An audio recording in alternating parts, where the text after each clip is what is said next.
सत्या गच्छतम हूयते हविः मध्वः पिबतम मधुपेभिः आसभिः युवोः हि पूर्वं सविता उषसः रथमृताय चित्रम घृतमंतम ईष्यति। आ जाओ तुम दोनों, जो असत्य नहीं है, आहूत करता है आत्मसमर्पण पूर्ण भक्ति, माधुर्य का पान करो, माधुर्य का पान करने वाले मुखों द्वारा। तुम दोनों का ही पहले का, सर्वोत्पादक का, उषा काल का, रथ के लिए अद्भुत घृतमय इच्छा शक्ति वाला। यह जो मंत्र लिया गया, यह ऋग्वेद के प्रथम मंडल के 34वें सूक्त का यह 10वां मंत्र है। तो इस प्रकार हम इस मंत्र में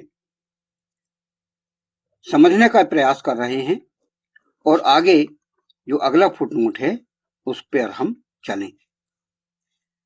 आगे इसमें कहा गया है, तुम दोनों का ही पहले का, सर्वोत्पादक का, उषा काल का, रथ ऋत के लिए है अद्भुत घृतमय इच्छा शक्ति वाला।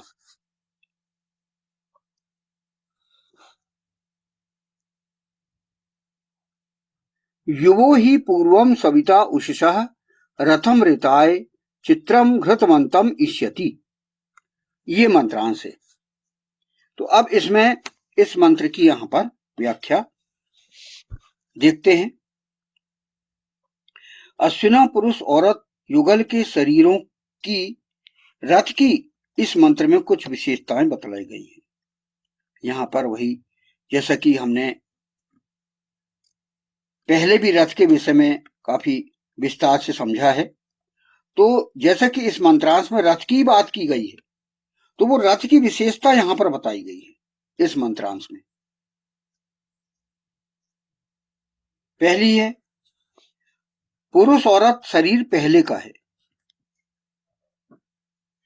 यह शरीर वही शरीर है जो विष्णु परम पुरुष और जगदम्बाओं का शरीर है।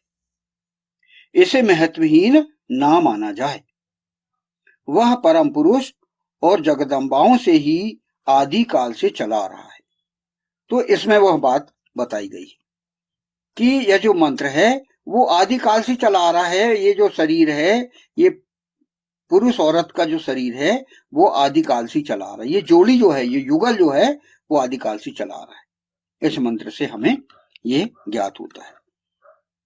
हमें ये माना गया है कि भगवान विष्णु का ही शरीर पुरुष को मिला है और जो जगदम्बा हैं उनका शरीर नारियों को मिला है, औरतों को मिला है, और उसे हम महत्वहीन ना समझें। और ये व्यवस्था आदि काल से चली आ रही है। हम ये स्वयं देख सकते हैं, महसूस कर सकते हैं। दूसरा है सर्वोत्पादक का। रथ की विशेषता बताई गई है। रथ जो है, यह कहा गया है कि सर्वोत्पादक ईश्वर अर्थात ईशान परमात्मा ने यह शरीर प्रदान किया है। अर्थात यह शरीर प्रारंभ का तो है, शुरू का ही है, साथ ही साथ यह शरीर हमें उस ईश्वर ने प्रदान किया है, जिसे श्रीमद् देवी भागवत महापुराण में कहा भी गया है, सर्वसृष्टा आदौ शिष्य रक्षण एक एवचा। सबकी सृष्टि करने वाले ने आदि में केवल एक ही की सृष्टि की। ये आपको श्रीमद् देवी भागवत महापुराण 9-2-26 इसमें आपको देखने को मिल सकता है, जिसका यहां पर उदाहरण दिया गया।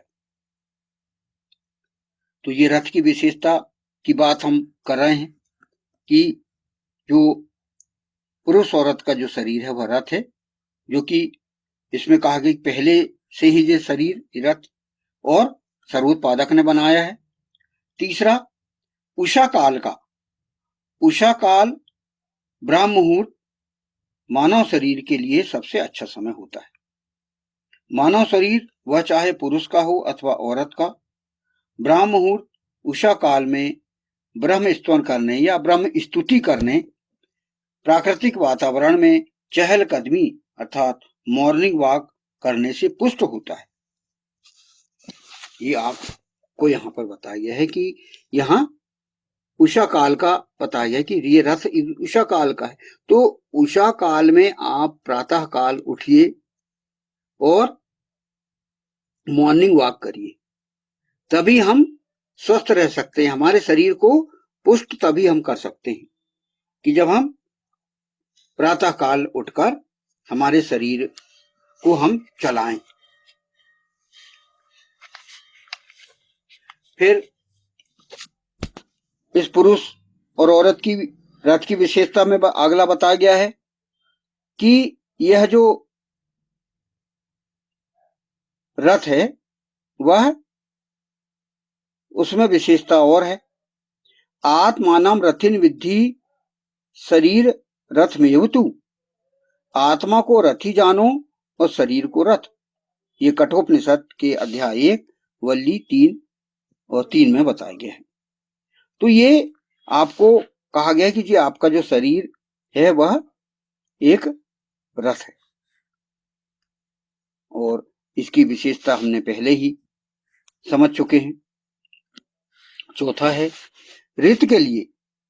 मानव शरीर रित के लिए है, यानी हमारा जो शरीर है रित के लिए। रित अर्थात यहां रित अर्थात वेद की बात की गई है। रित के लिए है अर्थात वेद के लिए। हमारा जो शरीर है वह रित के लिए है। सृष्टि के शाश्वत नियमों का पालन एवं सृष्टि के शाश्वत भोगों के लिए ही मानव शरीर पुरुष औरत शरीर प्रदान किया गया है।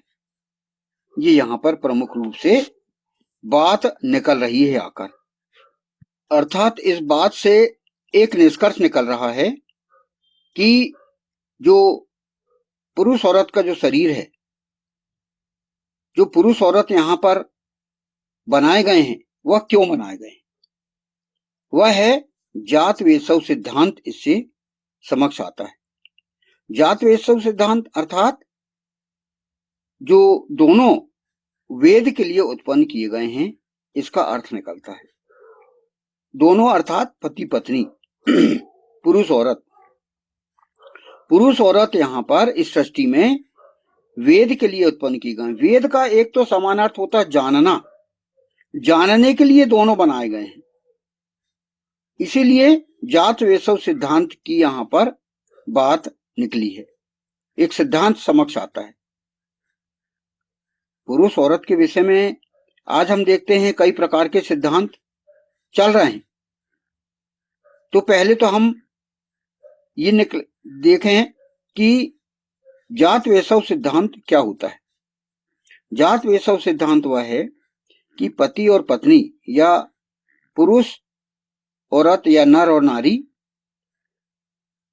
वेद के लिए उत्पन्न किए गए हैं, अर्थात जानने के लिए, ज्ञानी बनने के लिए पैदा किए गए हैं, और वो ज्ञान प्राप्त करके अपने जीवन को मधुरमय बनाएं और संतानोत्पत्ति करके और अपने जीवन को सफल बनाएं। यह है जात वेशव सिद्धांत। दूसरा सिद्धांत है मातृ सिद्धांत, अर्थात कुछ लोग ये मानते हैं कि नारी सिर्फ संतान पैदा करने के लिए ही बनाई गई है। संतान हुई और उसके बाद नारी की कोई जरूरत नहीं है, और उसके लिए कई उपाय आजकल किए जाते हैं। अपना उत्तराधिकारी बनाने के लिए या संपत्ति को आगे उनके अधिकारी का संपत्ति का रखरखाव करने वाला ऐसा कोई होना चाहिए परिवार में, तो वो पुत्र या पुत्री की जरूरत महसूस करते हैं और उसके लिए ही कई विवाह करते हैं। तो यह हो गया मातृ सिद्धांत। फिर तृतीय सिद्धांत है भोग सिद्धांत। पाश्चात्य संस्कृति में आप देखें ये भोग सिद्धांत ज्यादा माना जाता है। भोग सिद्धांत क्या है? वह यह है कि पुरुष और औरत, नर और नारी जो बनाए गए हैं वह आनंद के लिए बनाए गए हैं। बस आप आनंद लीजिए और पति कहीं पत्नी कहीं, ये पाश्चात्य संस्कृति में हमें देखने को मिलता है। यहां पर ना ही कोई परिवार और ना ही कोई पति पत्नी के मधुर संबंध, लेकिन ये आदर्श स्थिति नहीं है। आदर्श स्थिति क्या है कि पति पत्नी, नर या नारी दोनों बने हैं जानने के लिए, ज्ञान प्राप्त करने के लिए। जात वेशव सिद्धांत कहा गया है, और इस जात वेशव सिद्धांत में आपको मात्र सिद्धांत भी समाहित है और भोग सिद्धांत भी समाहित है। आपको भोग सिद्धांत आपको बोनस के रूप में मिलता है। आप जीवन तो भोगने के लिए है ही, तो आप ईश्वर आपको हर तरह से प्रसन्न रखना चाहता है, ज्ञान से, संतानों से और आनंद से भी वह आपको समाहित करना चाहता है। तो इस जात वेशव सिद्धांत में दोनों सिद्धांत समाहित हैं, इसलिए इस पर विशेष जोर दिया गया है इस मंत्र में। फिर है आपका जो शरीर है वो अद्भुत है। मानव शरीर अर्थात ईशान परम परमात्मा की अद्भुत रचना है। सृष्टि के आदि से अनेकों ऋषि मुनि और आधुनिक युग में अनेकों चिकित्सा शास्त्री और शोधकर्ता मानव शरीर पर शोध कर रहे हैं, किंतु अभी भी कोई यह दावा नहीं कर सकता कि मानव शरीर के विषय में उनकी जानकारी संपूर्ण हो चुकी है। यानी अभी हम जान नहीं पाए हैं कि मानव शरीर में और क्या क्या विशेषताएं हैं। सृष्टि के आदि से अभी तक जितने भी पुरुष औरत उत्पन्न हुए हैं, सब भिन्न भिन्न हस्तरेखाएं और भिन्न भिन्न स्वभाव और रूप रंग लेकर उत्पन्न हुए। अतः यह अत्यंत अद्भुत रचना है। आप देखिए कि हमारे अंगुलियों के जो चिन्ह हैं सबके अलग अलग हैं। आज जो आधार कार्ड बनाए जाते हैं उसमें इसकी सत्यता साबित होती है। आधार कार्ड में आपको इस उंगली के निशान जो चिन्हित किए जाते हैं वे सबके अलग अलग हैं। अरबों खरबों नर नारी हैं, उन सबके चिन्ह अंगुलियों के अलग अलग हैं। तो ये मानव शरीर बहुत ही अद्भुत रचना हमें ईश्वर ने दी है, तो इसका हम महत्व समझें, महत्व जानें। तो इस शरीर की हम विशेषता ज्ञात कर रहे हैं। तो यह शरीर घृतमय भी है, घृतवंतम। यह मानव शरीर जहां जीवित रहने के लिए जल पर निर्भर है, वहीं अनेकों रासायनिक स्रावों को छोड़ने वाला है। पुरुष शरीर में वीर और औरत शरीर में रज मैथुन कर्म या प्रजनन कर्म में अपनी महत्वपूर्ण भूमिका निभाते हैं। तो ये सब ईश्वर की रचना है। पुरुष में वीर कहां से आ गया, औरत में रज कहां से आ गई? ये सब ईश्वर की अद्भुत रचना है। पुरुष स्वयं वीर अपना निर्माण नहीं कर सकता या औरत अपना रज निर्माण नहीं कर सकती। तो ईश्वर की ये अद्भुत रचना है हमारा शरीर। इसको आप सोचिए, विचार कीजिए इसमें। फिर आपका शरीर एक इच्छा शक्ति वाला है। इसमें इष्यति कहा गया है, ईश्वती इष्यति एक मंत्रांश आया है। मानव शरीर इच्छा शक्ति वाला है। अपनी इच्छा शक्ति से अनेकों असंभव कार्यों को संभव कर सकने में पुरुष औरत दोनों ही सक्षम हैं। आप देखिए आज एआई का जमाना है। ये इच्छा शक्ति का ही कमाल है कि इच्छा शक्ति के ही आधार पर आज वैज्ञानिक उन्नति इतनी हुई कि आप जो है कहां से कहां पहुंच गए। तो यह जो विशेषताएं बताई गई, इन विशेषताओं से संपन्न शरीरों के माध्यम से ही पुरुष औरत को ईशान आदेश या ईश्वर का आदेश पालन, वेदाचरण, धर्माचरण करने के लिए इस मंत्र में आहूत किया गया है। यह हमारा शरीर बहुत ही महत्वपूर्ण है। तो इस शरीर को हम समझें, इस शरीर की हम इज्जत करें और शरीर का हम विशेष रूप से ध्यान दें। इस शरीर को हम नश्वर ना समझें। एक समय में तो आप जो है मृत्यु को प्राप्त करेंगे ही, क्योंकि जिसका जन्म हुआ है उसकी मृत्यु निश्चित है। लेकिन जितना हमारा जीवन है उस जीवन को हम बहुत अच्छे से जिए। ईश्वर ने जो आदेश दिया है, ईश्वर ने जो व्यवस्था बनाई है, उसके आधार पर हम चलें। अतः हम अपना ये जो शरीर है, पुरुष है तो अपने शरीर पर विशेष ध्यान दे, औरत है तो अपने शरीर पर ध्यान दे और अपना जीवन को सफल बनाए। यहीं पर यह विशेष बात यहाँ पर कही गई है। इसमें 2-3 बातें कही गई इस 10वें मंत्र में कि ये जो शरीर है आपका वह सत्य है, कोई असत्य नहीं है। आपका जो शरीर है, पति पत्नी है, नर नारी का जो शरीर है, वह ईश्वर ने आपको प्रदान किया है और वह आपको आत्मसमर्पण पूर्ण भक्ति के लिए आहूत कर रहा हो। आपको वो कह रहा है कि आप अपना जीवन मधुरता से जिए। उसके लिए आपको एक पूरा सामवेद दे दिया है। संगीत में आप जीवन बिताइए। अनेकों गीत हैं मधुरपूर्ण, उनको आप सुनिए और आनंद पूर्वक जीवन जिए।